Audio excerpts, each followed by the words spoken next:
Le podcast Déclic comprend les transitions pour vulgariser, ouvrir la réflexion et surtout donner envie d'agir. Bonjour et bienvenue dans le podcast Déclic comprend les transitions dans lequel nous explorons les coulisses des transformations managériales, environnementales et numériques des individus et des organisations. Aujourd'hui, on est ravis de recevoir un nouvel invité. Aujourd'hui, on reçoit Morgane Bourkis. Bonjour Morgane. Bonjour Chloé.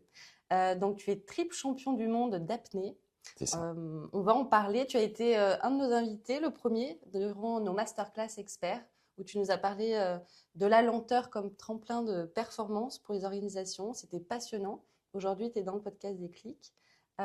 Pour introduire un petit peu notre échange, c'est vrai qu'on associe souvent la performance à la vitesse, à l'intensité, au fait d'en faire toujours plus. Et au contraire, si la clé, c'était de ralentir, c'est un petit peu ce que tu proposes à travers ton activité que tu pratiques depuis un certain temps.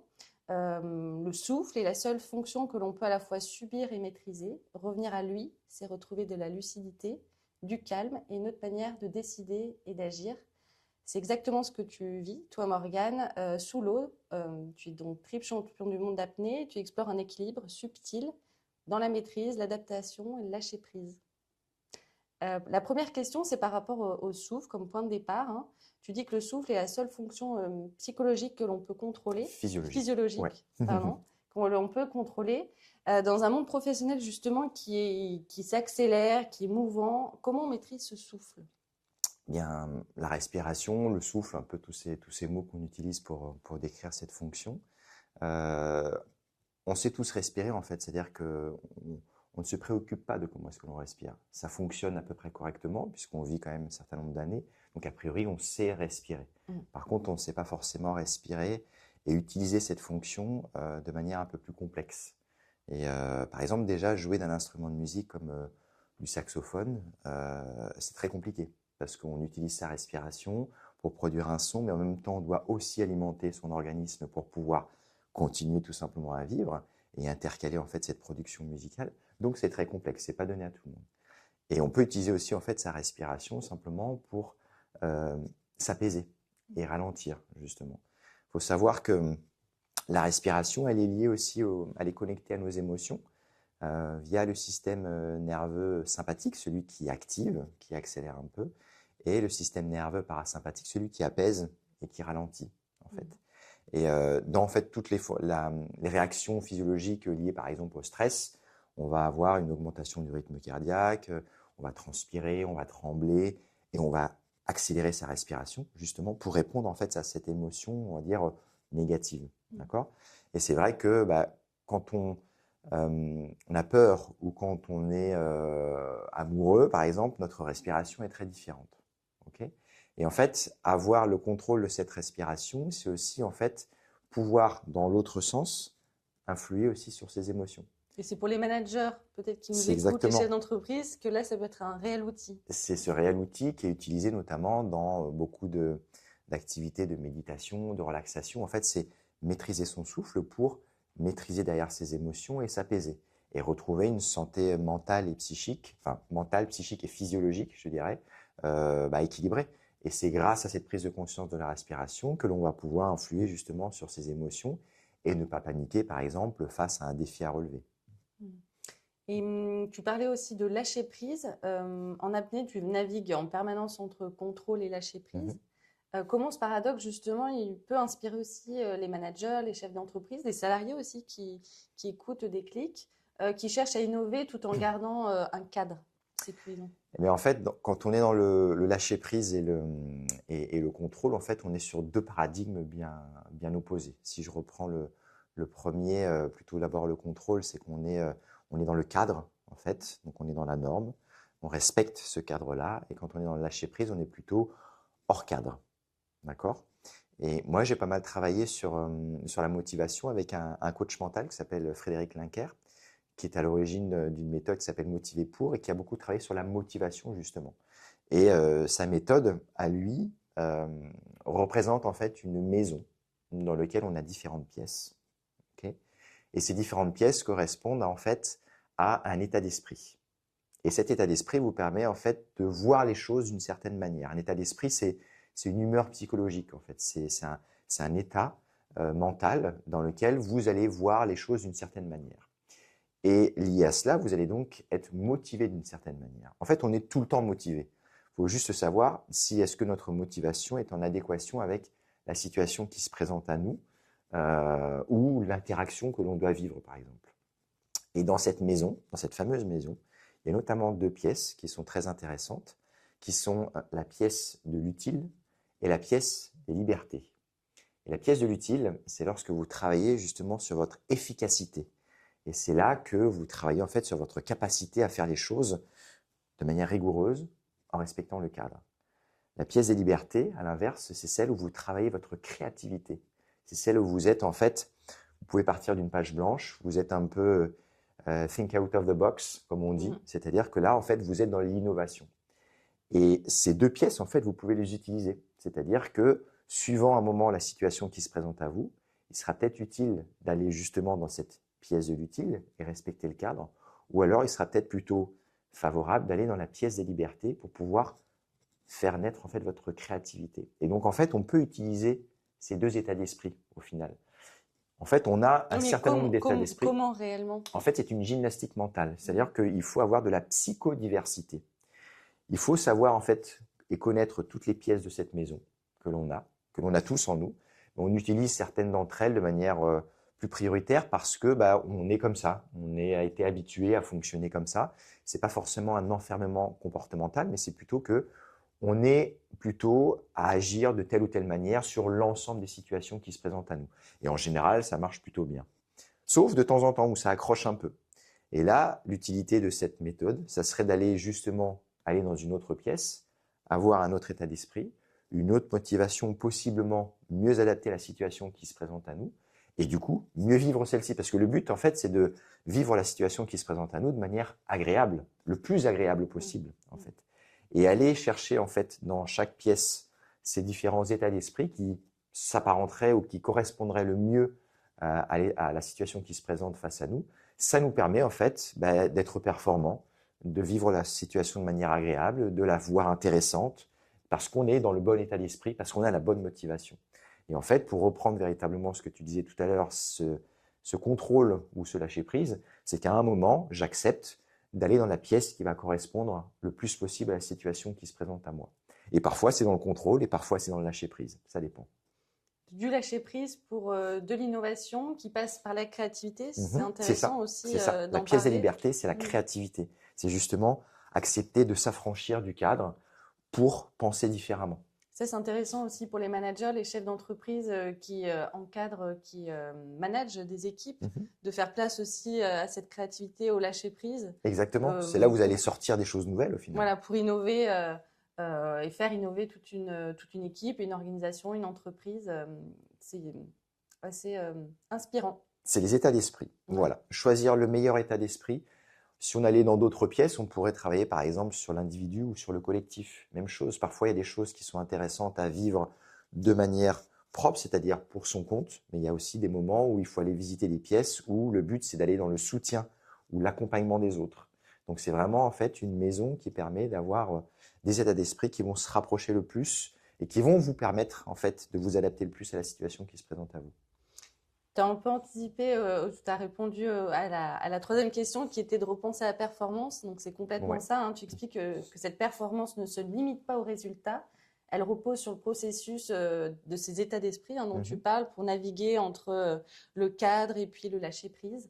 Qu'est-ce que les entreprises devraient arrêter de mesurer selon toi et commencer à valoriser pour construire justement une performance plus durable? Ça, tu en as beaucoup parlé pendant la masterclass. Tout à fait. Performer, c'est bien, mais de manière durable, c'est autre chose. Moi, je suis du coup aussi maintenant un peu plus du côté coaching par rapport à de jeunes athlètes en apnée que je suis, auxquels je transmets mon expérience. Et c'est vrai qu'un des maîtres mots que je donne et dans ce que l'on construit ensemble, c'est l'attitude avant le résultat. C'est-à-dire tout ce qui va être confiance en soi, résilience, capacité à se dépasser, capacité à être aligné aussi, plus que la performance ou le résultat avant tout, c'est-à-dire le mindset. C'est un peu dans le jargon de l'entreprise auquel je me suis formé un peu aussi, cette différence entre les hard skills et les soft skills. Et on sait qu'aujourd'hui, dans la recherche sur le travail, ce sont les soft skills qui sont majoritairement pourvoyeurs d'emploi et de profit. Donc, c'est-à-dire ce sont d'abord les caractéristiques de l'état d'esprit, donc cette capacité à croire en ce que l'on fait, à croire en soi, plus que la technique qui font et qui sont pourvoyeurs de profit aujourd'hui. Et pour De rejoindre un profit peu ou ça, de profit? de profit. C'est-à-dire que ce sont vraiment ces soft skills-là qui sont pourvoyeurs de profit et d'emploi aujourd'hui, plus que la technique en elle-même. Et moi, c'est ce que j'essaie d'inculquer notamment à mes jeunes athlètes, c'est-à-dire que avant de viser un résultat ou avant de viser un podium, visez d'abord l'excellence dans la manière dont vous allez vous comporter, la manière dont vous allez réaliser votre performance, et le résultat viendra petit à petit après. Mais ce sont, je dirais, d'abord l'état d'esprit avant la technique. Parce que tu parlais de motivation aussi en début Oui. d'échange, ça nourrit aussi cette motivation, En fait, j'imagine. sans état d'esprit, la technique, en fait, elle mène à rien. Vous pouvez être le plus fort techniquement, mais si vous n'avez pas l'état d'esprit combatif, résilient, accompagnant, soutenant, de maîtrise ou de liberté, la technique que vous avez, aussi excellente que ce soit-elle, elle ne vous servira à rien. Et par rapport à ce que tu disais un peu sur la manière de reconsidérer peut-être certaines données dans l'entreprise, peut-être que si on s'intéressait à ce moment-là davantage à tout ce qui va un peu plus sur les soft skills, c'est-à-dire le bien-être des salariés, la satisfaction client, pourquoi pas, la qualité du produit, à la place du profit, du chiffre d'affaires ou des choses comme ça, en fait, peut-être qu'on serait déjà aussi sur une performance beaucoup plus durable. Et puis de toute manière, tout peut être imbriqué. Finalement, on n'est pas obligé de choisir performance ou bien-être, choisir profit ou bien-être. Tout peut être relié et en fait, tout est imbriqué finalement. Tout est imbriqué. À un moment, ça va être dans quelle va être la priorité malgré tout qui va vous emmener derrière, pourquoi pas, à du profit ou à un chiffre d'affaires ou de la productivité, on va dire. Mais moi, je pense qu'effectivement, à la base, si on se concentre aussi sur le bien-être de ses salariés, par exemple, ou la satisfaction de ses clients, derrière, on va construire quelque chose de qualité qui va certainement développer notre chiffre d'affaires. Et s'inscrire dans le temps. Exactement. S'adapter plutôt que subir, ça aussi, tu en parles beaucoup. Sous l'eau, chaque situation est incertaine et demande une adaptation immédiate. Quel parallèle fais-tu justement avec les transformations actuelles des organisations dont on parle, les crises, les transitions écologiques, les changements rapides? Et comment entraîner cette capacité d'adaptation chez les équipes? En fait, malgré ce que tu dis, dans notre sport, il y a peu, je dirais, d'inconnus de la part de l'environnement. C'est-à-dire que nous, on descend le long d'un câble, le long duquel on est longé. C'est-à-dire que pour des questions de sécurité, si on descend très profond et qu'on a par exemple un malaise en bas, on peut être remonté très vite. La météo change, mais elle ne change pas en 2 minutes comme ça. C'est-à-dire que en général, on prévoit une compétition un certain temps de l'année, et puis si jamais on voit que la météo n'est pas favorable, on va décaler éventuellement cette compétition. Mais en général, si les conditions sont bonnes à 10 heures, elles seront encore bonnes à 10h05 par exemple. Elles seront peut-être un peu plus dégradées à 14 heures, mais ça laisse quand même du temps sur la manière en fait dont on va se lever la météo. Donc en fait, ce principe déjà d'incertitude environnementale chez nous, il est assez simple à gérer. Si on voit que par exemple les conditions vont se dégrader, on annule par exemple la compétition ou on stoppe la compétition et on la répercute un peu plus tard. Nous, on va dire les principaux facteurs qui vont influencer notre performance, ça va vraiment être la gestion du stress interne lié aux enjeux, par exemple. Aux enjeux qu'une compétition d'importance mondiale, par exemple, peut évoquer chez tel ou tel participant. Parce que peut-être que des enjeux de carrière, des enjeux financiers, de sponsors, des enjeux en lien aussi avec qu'est-ce que l'on met dans la manière dont on pratique une activité. Est-ce qu'on fait cette activité pour soi? Est-ce qu'on la fait pour d'autres, etc. Donc ce stress-là va effectivement nous influencer. Le stress aussi lié au fait qu'on a, par exemple, qu'une seule tentative. Et on n'a pas le droit à une deuxième possibilité pour pouvoir remplir, par exemple, sa performance. Donc en fait, l'incertitude environnementale, elle est assez faible, je dirais. À l'inverse, par exemple, du ski freeride, où là, les risques d'avalanche, des choses comme ça, ou de terrain inconnu, sont beaucoup plus pourvoyeurs d'accidents, par exemple. Nous, les accidents vont beaucoup plus être en lien avec le fait de repousser sa physiologie de manière extrême, aller proche de nos limites, mais elles ne sont pas liées en fait à un environnement incertain. D'accord? Et donc en fait, l'adaptation que l'on crée, c'est véritablement pour pallier, je dirais, à tout changement qui pourrait intervenir sur, par exemple, le timing de la compétition, un lieu dans lequel on doit faire, par exemple, nos échauffements qui ne correspond pas exactement à celui que l'on a l'habitude d'avoir, par exemple, et qui peut nous gêner dans le processus que l'on met en place d'habitude. Moi, ce que je dis souvent, c'est que les routines, en fait, que développent beaucoup de sportifs sont bien, rassurent, mais elles enferment aussi. C'est-à-dire que si ces routines ne sont pas respectées, on peut rapidement, en fait, perdre en fait, ses moyens. C'est un peu je ne sais pas si tu te souviens, à l'époque, il y avait cette pub avec Zidane qui disait toujours d'abord la chaussée de droite, toujours, et puis la chaussée de gauche, etc.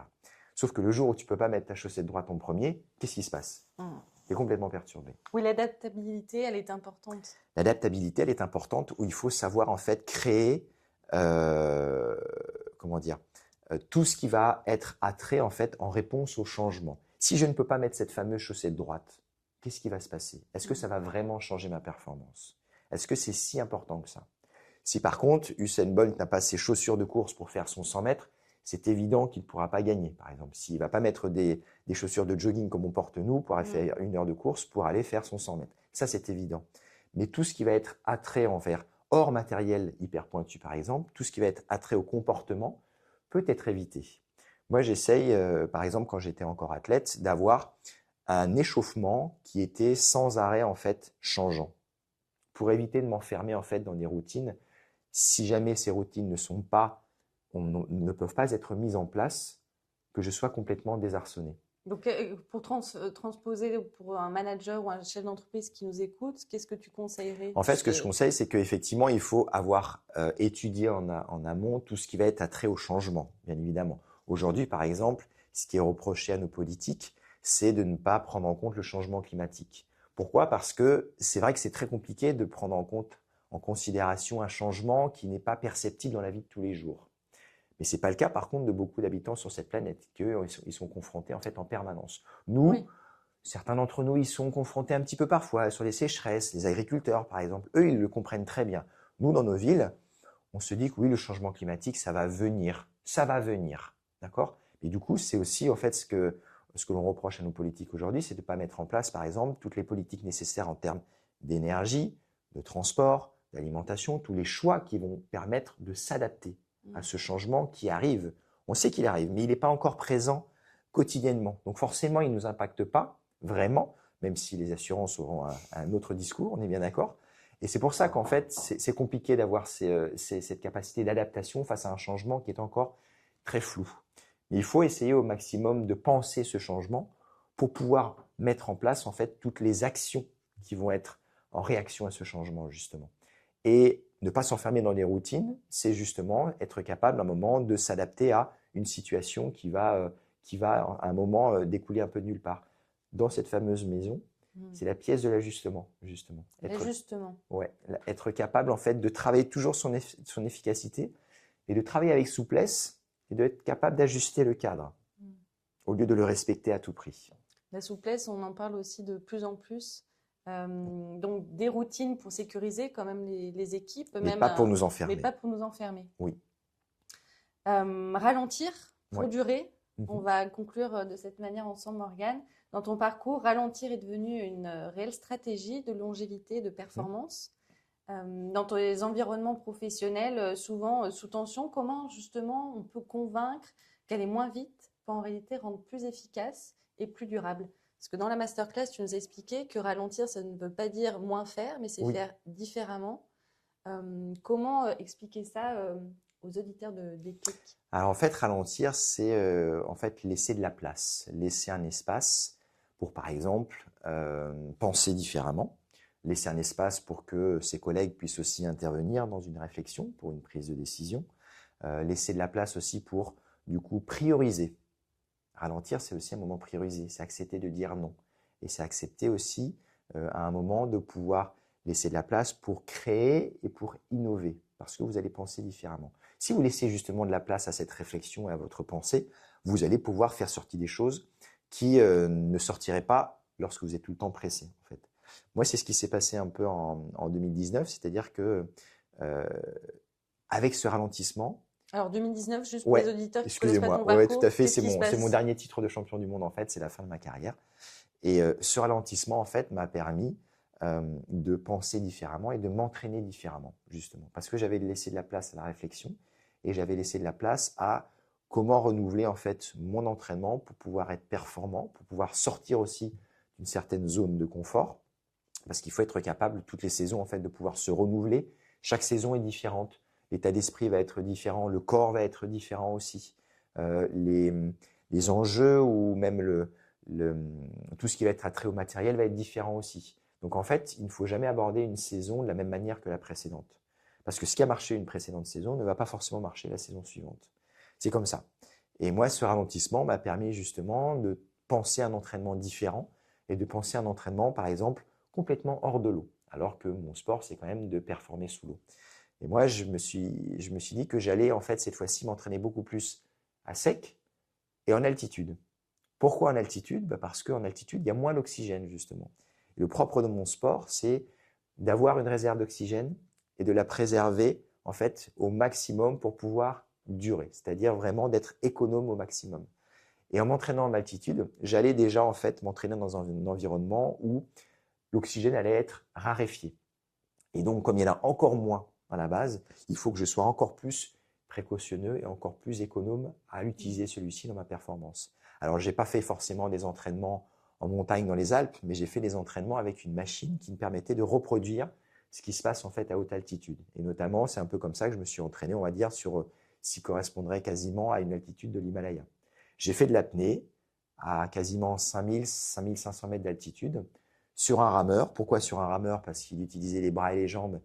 Et ma technique à moi, c'est de nager la brasse pour descendre et remonter. Donc j'allais du coup reproduire au maximum la gestuelle qui m'était demandée dans mon épreuve.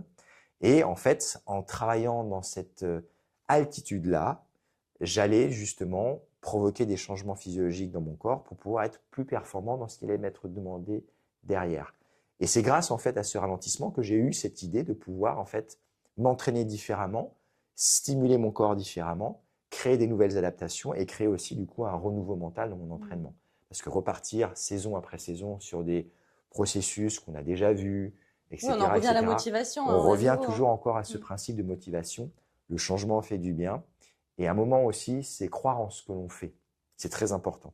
Si on ne croit pas en ce que l'on fait, c'est compliqué en fait derrière de pouvoir s'investir au maximum et d'aller vraiment dans la direction dont on a envie. Oui, ça nous permet de nous réinventer finalement ce C'est ça. ralentissement. Pour les managers qui nous regardent, les chefs d'entreprise, concrètement, comment on ralentit? Finalement, ralentir c'est bien, mais comment? Alors, En entreprise. oui, déjà en fait, pour les managers ou pour les chefs d'entreprise, la première chose à faire, c'est déjà de prendre soin de soi, d'être dans la bienveillance envers soi. Et ça va vous forcer à ralentir. Et moi, je dirais que c'est la première étape avant de pouvoir penser aux autres et penser à son environnement. C'est déjà, et c'est pas égoïste de prendre soin de soi. C'est pas du tout égoïste. C'est normal. Donc il faut pas avoir peur à un moment de se dire, je prends ce temps-là pour moi, pour pouvoir être derrière, avoir toute la lucidité de pouvoir penser à son entreprise, penser à sa famille, penser à ses valeurs, penser à ce que l'on défend. Mais prendre soin de soi, c'est pas égoïste. C'est normal. Donc prendre soin de soi pour prendre soin Pour prendre des soin autres. des autres et de son environnement. C'est Et la un première étape. manager, quand il a pris soin de lui, comment il prend soin de son équipe concrètement en entreprise pour ralentir? Ben, Comment il invite les au bout d'un collaborateurs? moment, lorsqu'il va prendre soin de lui par un certain nombre de dispositions qu'il va mettre en place pour avoir davantage de temps pour lui, peut-être, et ben, il va pouvoir peut-être faire la même chose pour ses salariés, c'est-à-dire penser aussi de manière à pouvoir leur laisser des espaces de repos, laisser des espaces d'échange, laisser des espaces de créativité, laisser des espaces de réflexion. Merci Morgane Merci. pour tous ces échanges. Ton retour d'expérience est précieux d'athlète de haut niveau, mais aussi aujourd'hui de coach, c'est ça C'est qu'on ça. comprend? Alors, coach véritablement, pas coach mental, mais coach sportif pour véritablement des athlètes en apnée qui voilà, se lancent dans la compétition. Uniquement des athlètes Uniquement d'apnée des pour le athlètes, moment. oui. Oui, Et tout à tu fait. accompagnes aussi des entreprises Alors, par aussi? contre, je fais pas mal d'interventions d'entreprise et il se trouve aussi que maintenant, de plus en plus, j'interviens de manière ponctuelle sur des suivis de chefs d'entreprise par des coachs mentaux qui me demandent effectivement d'intervenir une ou deux fois dans leur processus d'accompagnement global pour pouvoir distiller certaines choses liées à la respiration et à ce fameux ralentissement, justement. précieux comme échanges. Merci Morgane. Merci. À Merci très tous. bientôt dans Déclic avec un nouvel invité.